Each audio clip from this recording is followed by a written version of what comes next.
Maybe if we record our own recording in progress thing and send it to Zoom, they'll fix it. What do you think? The worst voice ever, and I say it every week, but it's just, come on, fix it, y'all. Hello, everybody. We got Angela and Angela both. We got Megan, Rhonda. Rhonda, it's good to see you again. Rich, always a pleasure. Mr. Richard Ropa. We got Richard, of course. Richard Walton, thank you. Richard's always here. He's great about that. Really, really appreciate it. Valerie, Vicky. What's up, man? My mom's not even here? Jeez. Oh, wow. And we got somebody raising their hand already. We will go live here in just a second.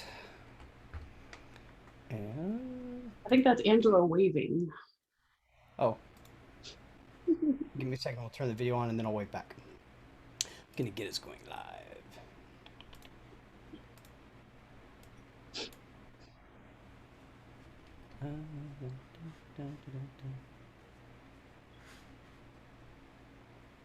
Shh, it's quiet. It's an elevator. People are standing too close. Exactly. Hello, Tonya. How are you doing on this fine and wonderful day? I'm good. How are you? Doing well. Thank you for jumping back in with me again this week. I had to definitely bring you in because, well, so guys, there's a little bit of a story behind the scenes of this app, Scribe, and like how I'm allowed to do an unboxing and everything else on it. So, yeah, I'm a lot sunburned, by the way. This is compliments of Seth David. Thank you very much, my friend. Appreciate it. You could get one of these. It covers the front of the Yeah, face a little bit. I was going for the construction look, you Yeah. know, Yeah. sun-kissed is what we Yeah. like to call it. But anyways, so I'll tell the story about the. I'll let you tell the story about Scribed in just a short bit after we get started here. I did want to get started in a moment talking about CalSavers, but before we do all that, would you please introduce yourself to everybody here today? Yeah, absolutely. I am Tonya Schulte. I'm the founder of the Profit Constructors. We are an outsourced workflow design and construction accounting firm. I've been in the construction industry for over 20 years now doing that. And then I also host the Construction Junction podcast and the Construction Junction Roundtable. So if you're a construction accountant, come check those out. Did you build the Construction Junction Roundtable? Did I build it? Yes, just kidding. Okay, Yeah, I got one of those kind of days, right?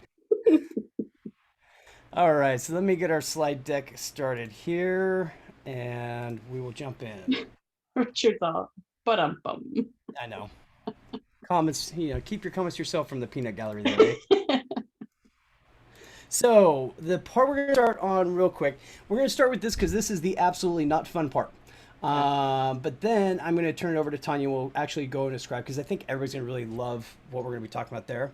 And Yeah. actually, I forgot to ask our question before we get started here, which is everybody in the comments, Facebook, wherever you're at, are you currently documenting your processes for your clients or for yourself?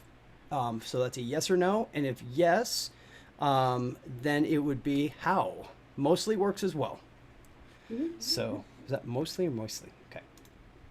So as people are answering into that, I'm going to introduce CalSavers. The reason I'm bringing CalSavers up, I know that we have a wide audience, not everybody's in California, but unfortunately this wondrous state seems to be on the forefront of ruining everybody's, introducing new legislature for everybody else to follow after the fact. And what this is it's actually already gone into effect. If you have a business that has more than 50 employees, as of June 30th this year, you are required to have set up a program for retirement savings for employees. Now, if you already have a program of some sort in place, you're fine. If you don't, you have to actually activate like a CalSavers or find one, and your employees will have the option to opt out. But if they do not opt out and they have to do that themselves, it gets set up. We're required to actually notify about new hires and then there's like a 5% of each of their paycheck will go into a retirement plan program. I'm bringing it up again because this is going to hit other states. It already is. There's about 4 or 5 other states that are being involved with this. If you, all the information that I grabbed from here, because it's actually really difficult to find good details on this still. It came from this link that I'm showing at the top here. So just to give proper credit where it's supposed to go, this is the Human Resources Group. So basically, employers who already offered an employer-sponsored retirement plan are exempt. Thus can attest to and certify employers' exempt status during the online registration. If you haven't done that, then you have to look at the number of employees. And this is kind of an important part of, at this year it's at 50 employees. Next year, June 30th next year, it's 5 employees.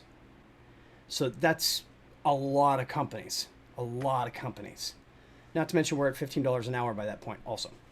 So the way the number is calculated is by the average number of employees the employer reports on the DE9C. So I found this interesting because we've done all this PPP and all of this other stuff for healthcare, and in that type of environment, we're talking about hours worked. Like full-time equivalents, right? Exactly, full-time equivalents. That is not what this is. Yeah. So there's a lot more that's going to be coming from this, but the number of DE9Cs, every single employee, whether they're still with you or not, is on this is the California State Quarterly, basically, where it's listing each employee and their wages. So if you have people work for you for 2 weeks and then they leave, they're still on a DE9C for that period of time. So that's a kind of a scary thing. Not necessarily, I mean, it's scary, yeah, but something to definitely be aware of so you're not messing up. You make sure you're registering for this if you need to. Let me help scare you a little bit more. Okay. Trying not to be scared over here. I know what's coming up here. So each eligible employer so when you hit these deadlines, if you fail to get this set up and participate in CalSavers or actually exempt out with proof that you already have a plan, 90 days on or before the 90 days, after the 90 days, I should say, there's a $250 per eligible employee fine. That's scary. Told you. Now, keep in mind, as new employees come on, you still have to make sure they're getting registered and set up as well.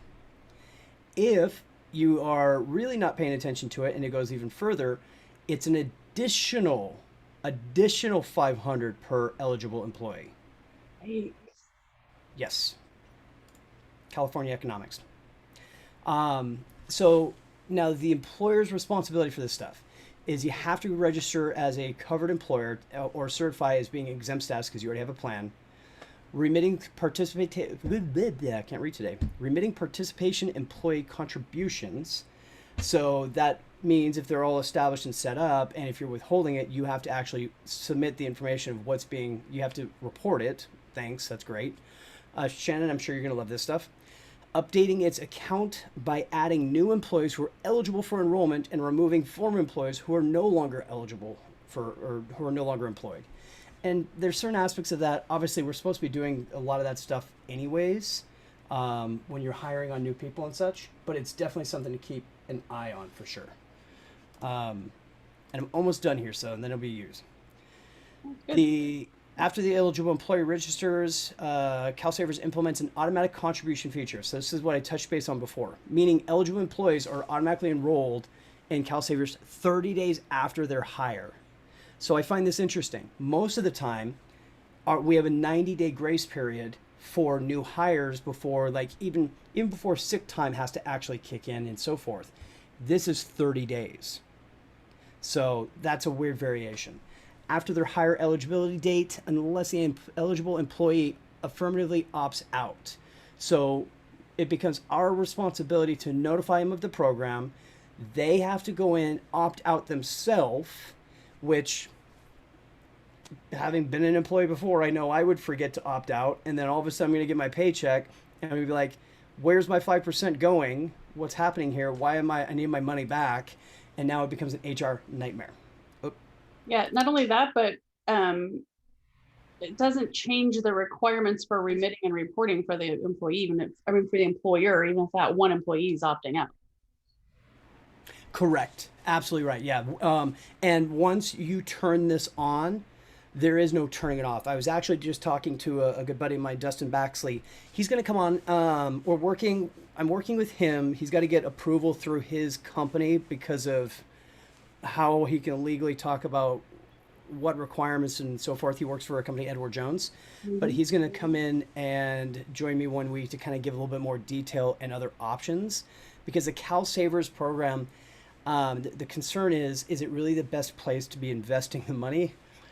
Um, I don't know that I like the politicians in our state running with our retirement, but anyways. So I will say, so Vic is saying, and they wonder why companies are deserting California, punishing employers for providing jobs. Yep. Yeah, I agree that it's punitive, not incentivizing. Richard had some questions, and your mom actually asked a question. So Richard's question was 5% of their earnings or 5% employer contribution above earnings? Good question, Richard. So the employer in this scenario, the employer is not required to match contributions. So that's a positive thing. There there's not much expense to the employer once this is established other than the human capital time to manage this and the penalties that they're going to charge you for um, the penalties they're going to charge you for all this stuff. So and they'll California needs money. They've been giving it away, so they're going to find ways to do this. Yeah, and that pretty much answered Debbie's question too. Like, is they have to match? So the 5%, to answer the other part of it, is it's 5% of the employee's earnings, and when they establish it, it can be set up to be less. They can structure it however they want, um, but it requires them to do that. Right. You know, because we're all so good at saving money as it is, anyways. So Yeah. I think there's pieces of that part of it that actually make it a little less of an HR nightmare. Because I know back in the day when I was working for corporations and I was trying to help employees navigate like 401k waters and things, like same, they would yeah. constantly like want you to make adjustments or, so some part of that makes it nice. It's on the employee basically at that point to do that. Chris Weiss is asking a question who actually should be answering the question for me because he knows more about it. Everybody say hi to Chris in the audience. Miss you, buddy. He actually is the one who brought a lot of this to my attention. Chris is working with Heartland now, and Heartland Payroll, we just did a webinar last month talking about a lot of this stuff, and they've got some great programs around this.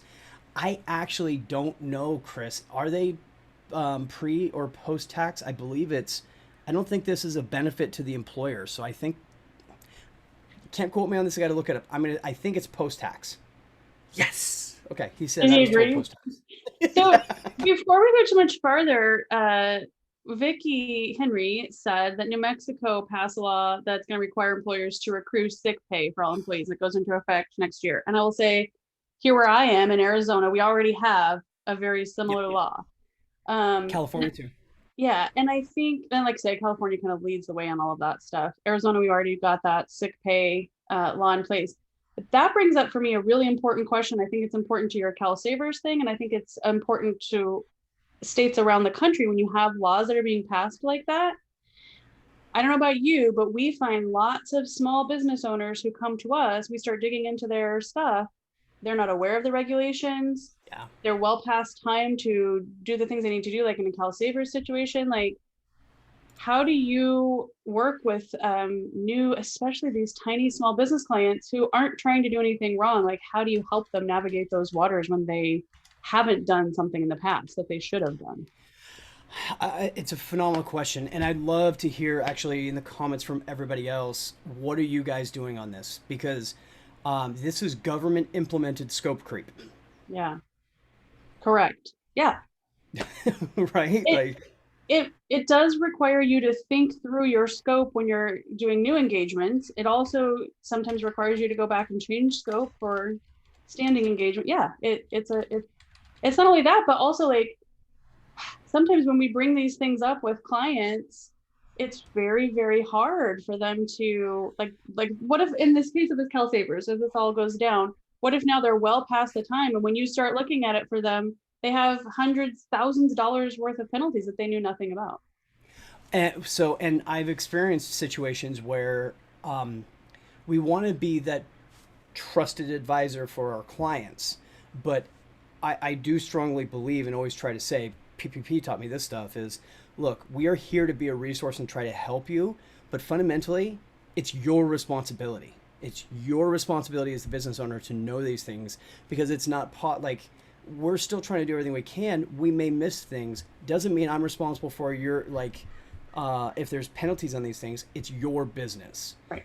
But if you've got questions on it, you ask us, and we will do our best to try to help answer them and help out. Yeah. It brings up something I talked about a while back on my podcast too, about like sometimes clients assume that we're going to bring things to their attention, but it's always, they need to bring stuff to our attention too. So. Well, you know what happens when we assume. I do. Yep. So Chris is saying this is probably the most important thing is to find a registered provider to have them put in a qualified retirement plan. Otherwise, the employer is the fiduciary, and it creates a huge responsibility for them. And then Rachel's also saying there may be penalties to pay, and we will get it straightened out. I always find that if I act calm with them, we always can work it out. That's a great way to say it, Rachel. Really, really appreciate that. So, yep. Rich is saying Illinois did this 3 years ago. However, the plan is a Roth IRA, not a traditional one.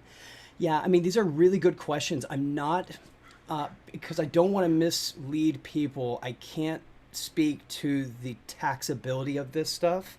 My gut instinct tells me this is all going to be post-tax, that there's not going to be pre-tax benefits. But I'm not the authorized person to say this stuff. And then Jan, of course, pops in saying, glad I live in Canada. So. Yeah, because they don't have their own sets of problems that they deal with up there on a regular basis. Exactly. Well, I'll keep an eye for other questions, see what I can do to help answer there. But I would love for us to jump over and let's start talking about Scribe. And I've got to say, in the comments, if you have heard about Scribe or tested it or not, actually, yes or no, let us know whether you've played with Scribe or not. And Tonya, I'm going to hand it over to you, and I'll let you do the demo, and I'll interrupt you with questions on things if that's okay. That sounds great. So I'm just going to go ahead and share my screen. Cool. Oh, you got it? You guys, can you see my screen? Yep. Are you seeing the QuickBooks app? Okay, cool. How do you pronounce the name of that company? Yes, exactly. This is actually a test. We use this as one of our, like, where we're going to test new Is tradesman spelled onboarding. wrong? It is, and it's spelled wrong on purpose. Okay, sorry. It's a detail thing. The other day I was showing that to Richard. He goes, "Oh, you accountants in your test." It's a purposeful misspelling of the name because I want to know if people notice. Good job, Matt. You passed the test. Good job. Anyway, so what is Scribe? Scribe. So, and just so everybody knows, it does actually work on PCs as well, not just crappy Macs. So it does absolutely work on PCs as well. Oh, look at the time. Got to.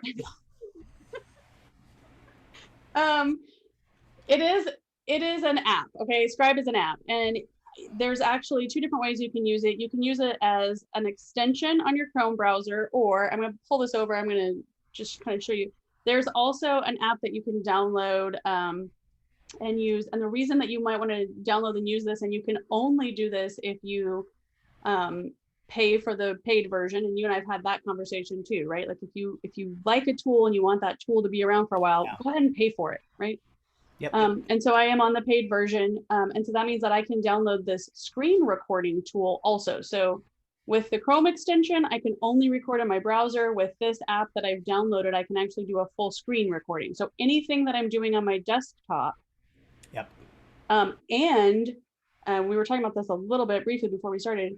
I actually tested this the other day because I wanted to see if I could. Anything I'm doing in a client's hosted remote desktop, I was able to log in and record. So the benefit of that obviously being if I want to show a client something very specific to their data and I want to show them step by step how to process a transaction or something, I can log right into their remote desktop, do a recording, and then send that off to them, right? Love it. But let's just talk about how it works. So if I go into the extension, if I click start recording, it's now telling me now recording actions in Chrome. And then I have to click this extension button again to stop. So anything that I click, it's going to record that with a screenshot. So let's say that I want to go create a new expense transaction. I'm going to show my client how to create expense transactions. It will pick up on what I'm typing. It will pick up on where I'm clicking and what I'm selecting. So any place on here that I click. So the reason it works like that is you're kind of building this out. What this is doing is it's actually looking at the coding behind and looking for the different elements that you're clicking on. So if you were to inspect the page, you'd be able to see there's a drop down here, and the drop down has these different choices. So it's basically going in, grabbing that information, and then bringing it back and translating it back in non-computer speak towards visually understandable. Right. And Richard wants to know, what about tabbing? Yeah, I'll talk about that in just a second. I was also going to just point out, like when I picked a vendor here, the settings in my QuickBooks Online are pulling up. Last payment or last expense. Exactly. And so because of that, like in this Scribe recording, if I didn't actually click anywhere, it wouldn't take a screenshot of anything that's already been filled in, right? So a great point. So like clicking at least to the tab description or something, so you would get the visual. Right. Okay. If I wanted to take a screenshot of any part of the screen, I have to actually click somewhere around there. Okay. And then this is what Richard was talking about. So like let's say that I go ahead and pick a category and then I hit tab. It's not going to record another screenshot. It's just going to, because like I said, it's recording everything I type. It's literally just going to say type tab. Okay. So every time I'm just hitting tab, it's just going to tell me to hit tab, unless I want it to record a click. And then in that case, I have to physically move my mouse and click, right? Okay, so then I've got a question there is, if you click into a field, but then you type in an answer, when does it take the picture?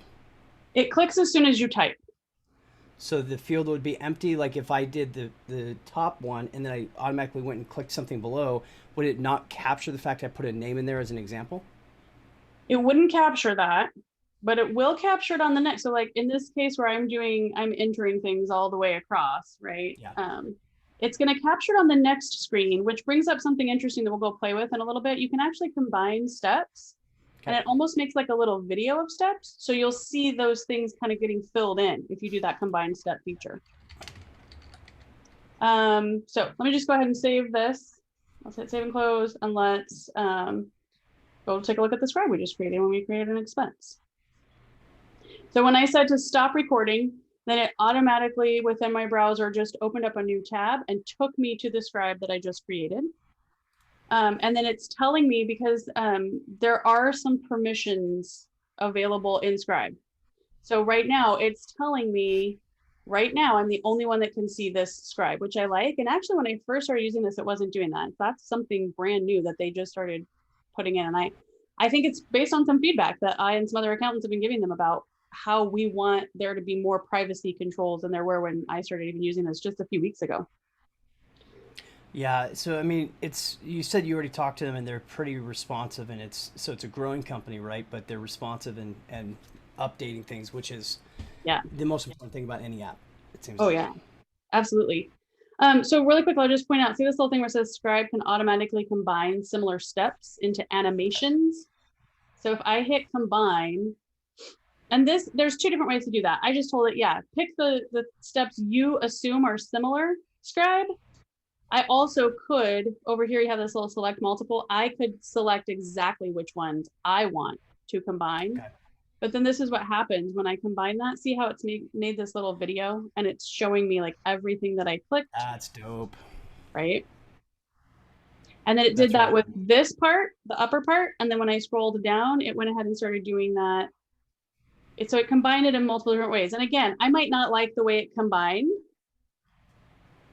So the other thing I'm seeing is now on number 7 where it says click here, what you could actually do is you would title what you're seeing here, and you can add additional words and such to give description of what's supposed to be happening. Right? Perfect. So now you're just able to quickly edit and say, okay, here's what you should do. And this part, you fill in 3 lines, 4 lines, whatever you want to do. The thing is, because I told it try and figure out which ones you want. You also do, fortunately, have the ability to say, oh, no, you didn't combine these any way that I like. And you can split the ones that were combined. You can go back and kind of do it more manually. Okay. So I had another program that was kind of like this back in the day. It was called Clarify It, Mm-hmm. and it wasn't exactly the same as this. You would take your own step like snapshots and put them in, but you could add a lot of extra text in. You could even so basically you'd add pictures in, hyperlinks, all that kind of stuff. How Mm-hmm. much extra language or wording can you add in on each of these steps? I'm not sure how much extra, like I haven't sat there and maxed it out because I've Okay. mostly just been creating and trying to do it. But there's a lot that you can add. You can see like on the combined steps, it goes on for quite a while because it's taken everything that it thought that I did. Let's And see where it then did. Oh, see where it says type tab, debit card tab, 23, tab. Like that's how it's recording what you type and what you click. so what's the on the side? You got your tip, your heads up, your instruction. I'm gonna guess those are different types of call outs you could probably add in. This is cool. So you have two different choices. I could either say, hey, I want to add a tip right here. So I just click on tip and it adds a tip, or I could say tip, open another browser window. If I wanted to be like, hey, before you go to QBO, you know what I'm saying?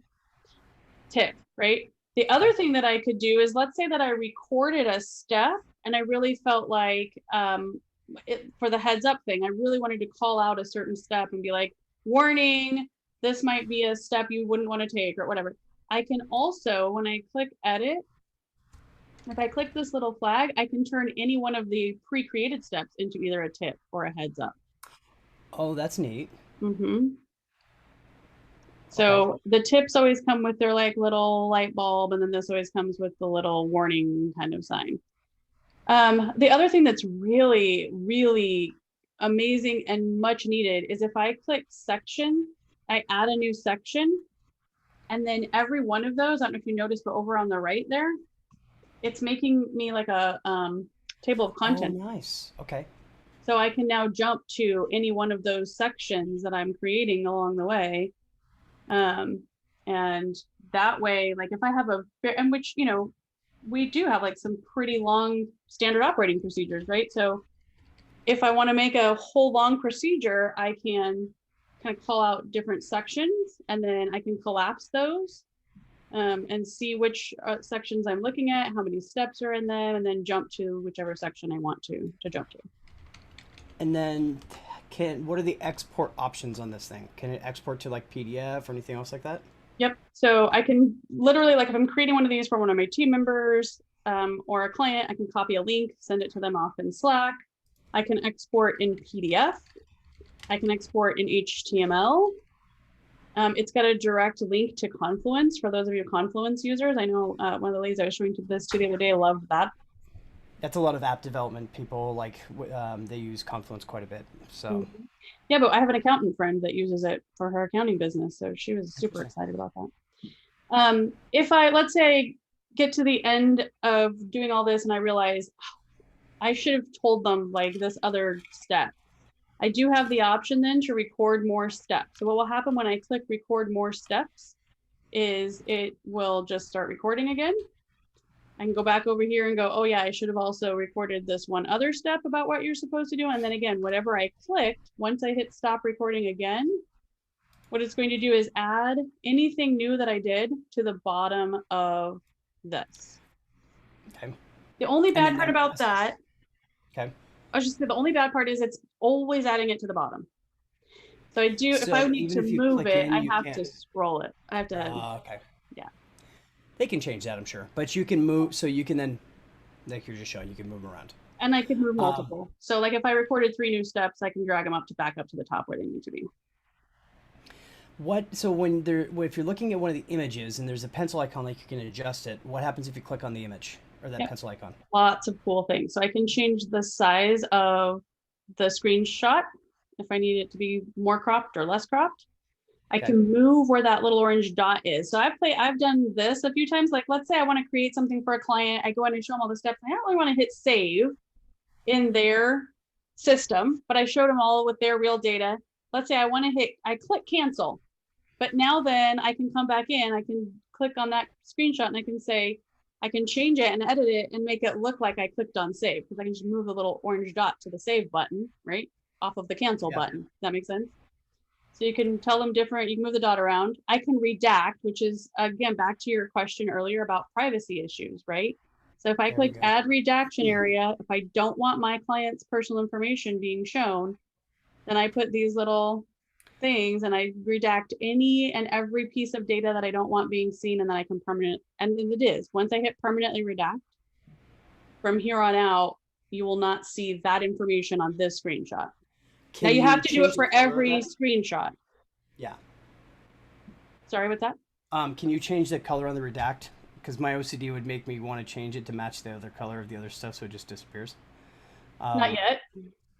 Not yet. And the other thing that you can do, and I have actually found, at first I was like, why would I want to add another screenshot? That defeats the purpose of this really cool thing that it's, recording the screenshot. But I have actually found it necessary once in a while to just add my own whole image in here and change the image that's in there. And so you can just click on change image, grab something from your computer that you already have saved somewhere else, and put that in there as a different screenshot.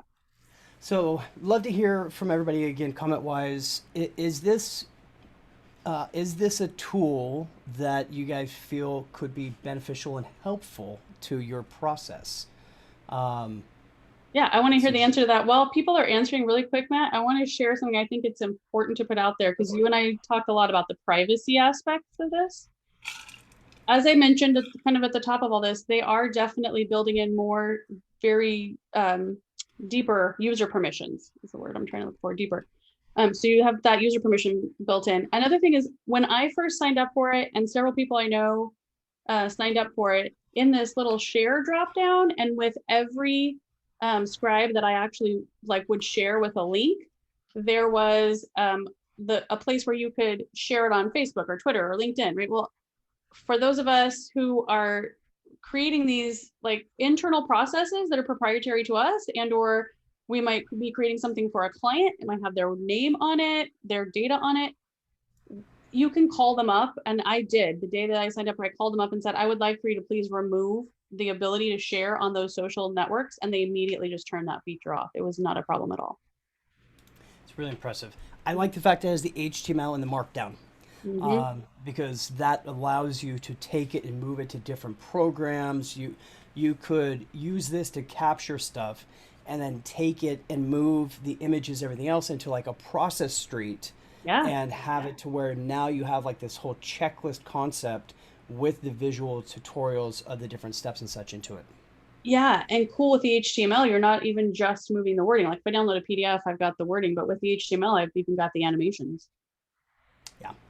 Yeah, that's move it all around to different places. So yeah, I think to your point, I think there's layers to the privacy issue, but they immediately heard a few of us that spoke up to them in the accounting industry that said we've got to have definitely a lot more ways to lock this down from a privacy standpoint, and they've done that quickly. The other things that are on here, which I think is important, to something that I know a lot of people have been talking about recently, is capacity planning and understanding how long things take, right? So you can turn on timestamps, and then you can not only see how long this one step should take, but you'll notice it was not there. I'll have to go ask the Scribe it, but I was seeing sections. They were saying how long an entire section should take a few days ago. Okay, so in a section, if you add, how do the comments work as well? So yeah, good question. So actually, I just sent a Scribe to one of our team members, and these comments are only visible to people who are on your team. So if I sent this Scribe to my client and they're not logged into a Scribe, they can still see the Scribe, they can see the animations, it's just at the URL link, but they can't see the comments. So my team's been using the comments to test one another's Scribes. So I will create a Scribe, send it off to one of the ladies in my office and say, can you please do this and give me some comments for anything that I missed or that needs to be clarified? And then she's making little comments back to me I didn't understand why I would tab or type, and I can then make an adjustment to the Scribe, but only the team is able to see these comments. I just thought of something actually. So Financial Sense, right? With Shram. I have to double check if you could use the HTML in there, the markdown stuff. How badass would that be if we're Ooh. actually able to take, because their whole thing is about the workflow. Yeah. We could use this to capture different steps, possibly with visual. And I'm talking ahead of myself here. I could be completely wrong. It may not work, but I will definitely check this out because that would be really cool. It would be awesome for sure. One of the things that our team has already been doing is we've already started taking the URLs. So we'll just copy the link and that goes right into our financial sense. So it's like, here's your checklist. And if you need to go see the procedure, click on this link and it'll take you out to Scribe to go see that procedure. I think I'll tag Sharam so he can actually see the video and Yeah. Yeah. This um, would be great. That would be, again, back to like my friend's using it with Confluence. That's part of her whole point is she's like trying to consolidate everything so that her team has one place to go, right? To view everything that they need to do. Some of the other, like, I'll tell you, there's some things that I don't love. And again, like those, we can all speak up and say to Scribe, hey, is there a way to make this better? If I do hit delete, heaven forbid I hit delete on this whole first section, it'll delete all of those steps and it's not recoverable. oh, okay. Yeah, so I don't like that. Does it actually ask you a second time or is it delete and gone? It does ask you, at least Okay. it asks you. So if I hit delete, it's going to say delete this step. Are you sure? And then I do have to say yes or Yeah, no. I mean that's most apps though, right? Like you Right, can't really expect them to. right. But I will say in larger, bigger apps, I've been like, dang, after I think about it, right? I'm like, I probably shouldn't have deleted that one step. You have to go re-record it, move back. So it would be nice to have it recoverable, but it's not the end of the world. Does the desktop autosave like the online would? So if you're creating steps and such, in some reason, if your Mac was to blow up for some reason, would it autosave it? And First of all, my Macs last for years. I've never yeah, had a Mac blow up. I've had an Android phone that was like, that those were setting on fire, but not my Mac. okay. Yes, it is. So the cool thing is this desktop app is directly tied to that cloud online thing. So whatever I'm recording, it is automatically recording it. I actually did have the need to go and look and see because I had that my computer shut down. He was doing updates and it was out there. So I know the desktop one also had something about process. Can you Mm, pull that back over? What was that? yeah. Um, So, and this is the process map. actually What's that? in both. I'm glad you brought that up. So it's in the desktop app, but it is also available with the paid version. This is really, really cool. So a process map is, like you and I are used to working with workflow and design.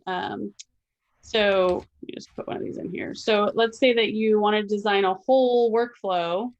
What you can Mm-hmm. do is, okay, we have an event, we have a decision, and when then what you can do is put an entire scribe. So like you could say, if this is the event, you get to this decision. If it's yes, go do this scribe. But if it's no, go do this scribe. Two different procedures based on the decision point, right? Okay. So it's a true process map. Now, oh, does it gives you the lanes and everything else? Oh yeah. It's Wow. yeah. There, like we could talk for a couple hours on this. I've played with a lot of different apps that do these kind of things. So that's pretty neat. So that's interesting. Yeah, I don't like I'm looking at this thinking like it's not going to completely replace like a Lucid chart, right? But No way. Yeah. no, but the thing that's cool about this, where it could replace something about Lucid Chart that I've tried to do in the past and I haven't been able to accomplish, is I've wanted to give my clients some things in the past where I think this is exactly the piece of it I love. I want to be able to give them a yes or no decision point at which they can choose one or the other process. And so to have the So written process plus that decision point all in one location is fantastic. this makes me think of like the new 941Xs, and when you're having to try to figure out what part, like, are you qualified or for Right. employee retention credits, right? If you had something like this where you could click on it and you're making yes or no, and then it takes you to the next screenshot specific to what you would do, and then Yeah. yes or no, and you have this huge branching like octopus of tax credits, you could figure out how it would work. No, So, exactly. Like um, some of our clients, we've set them up on a process where they're using HubDoc to do some things. But it's like, is this type of document in HubDoc? Then go do these steps. Is it this type of document in HubDoc? Then go do these steps. Like, is it a receipt or is it a vendor bill, right? And then you just give them the steps for each different type of document. There's lots of ways I can totally envision that we're going to be using the process maps in here. The one thing that I am talking about too, oh look, they already did it. Ha! See, I'm telling you, they're super responsive. The other day I was in here doing a demo and I said, can I share these with my clients too? And they were like, oh, that should be easy to do. Look at that. There's a Can share you click button. open link? So let's see what it looks like when somebody else has it. Okay, that's And they cool. can click right into the Scribe and that goes and opens up the Scribe we're working in. That's really neat. Yeah, I could see a lot of cool stuff with that. yeah, for sure. I so I pulled up another app that I think Scribe is a really powerful tool which actually you could take the information you create with Scribe, and I think that, at least for now, would get moved into other types of apps like a Process Street, or another one that I've recently seen is called WayBook. Hmm. So I'm going to steal the screen share, and Oh, I've barely played with it. It was an AppSumo lifetime deal. I'm a huge AppSumo, cheap freak. I like to get stuff for those lifetime deals. Um, and what this is, the concept is basically trying to document out your standard operating procedures.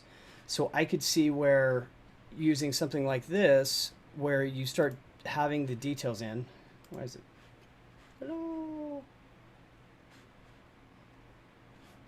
I'm getting it's holding up on me because I made fun of Max earlier. yeah, exactly. So, anyways, like this is a template one that they had in here. You kind of go through and you set up these different steps that you'd have. You can put video stuff in. You've got different chapters you'd go through, extra text, everything else. Um, so it becomes like a whole like standard operating procedure employee manual for a company, Right. if this kind of makes sense. So you add Totally. it, subtext, so forth. I could see where using Scribe and then taking it and putting it into this would be great, Mhm. because one of the other things it lets you do is you can assign it to specific people for like your employees, and you can see if they've gone through it. So if you have new hires, you can make sure. Makes me think back to my Jack in the Box days, where my very first, day, 2 days on the job, you go in the back and you have to sit there and watch a VHS. Yes, it's Yeah. a VHS at the time, and on this TV, and watch everything and learn how you're not supposed to cut off your own fingers and such. Right. This is the newer iteration of something like that. My daughter just got her very first job. She's working at the city pool where we live, and they had her watch a whole video about how she's not supposed to accept bribes. She's like, a 16-year-old cashier at the city pool. She's like, if someone brought anything into our office and told us it was a bribe, I would probably be worried that they were trying to do something nefarious in our city pool. Like I would run. She's I would have probably tried to bribe my way out of having to actually watch that video. like, right? Pretty certain on that. So Yeah. No, a whole lot. I like that idea. The cool part about putting that's the thing that we're trying to figure out right now. Like I said, we're already using Scribe. We're putting our Scribe links out into our Financial Sense, but there's so many more ways that you could take Scribe. It's a really amazing product. Very cool. Well, I put a link in the chat here as well as in Facebook over to Scribe How. It's just a shortener. It's not a direct affiliate or anything else like that, but just to try to make it easier, because their website is. This is one bit of feedback we gave them. Hard to find. Called Scribe, but there's a lot of stuff out there called Scribe. So it's scribehow.com. And that the link will make it a little bit easier for you to get to that, of course. Thank you. So, and what else? What else do you have to say as we get ready to close this down for the week? Thanks for asking me to come back and do this. I always love hanging out with you on here. It's fun. Even if I look like a cherry tomato? Yeah, I will say I had no idea that I was showing up to work With with the the Kool-Aid Kool-Aid man? man. Oh, yeah! Jinx. So, oh my gosh. Oh, I get your mom. Instead of Spot, now we're gonna start calling you Stain.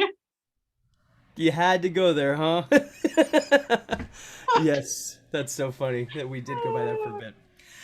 Oh, that's a good one. So next week, actually, our dear friend Jen from Canada is going to be joining us as the guest host. I'm excited for that.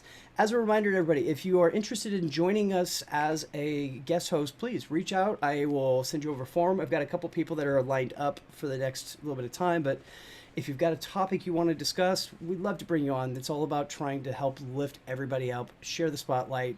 I promise you, I'll make sure you feel comfortable on video. I'll bring my nice cherry face with me. So, um, is so.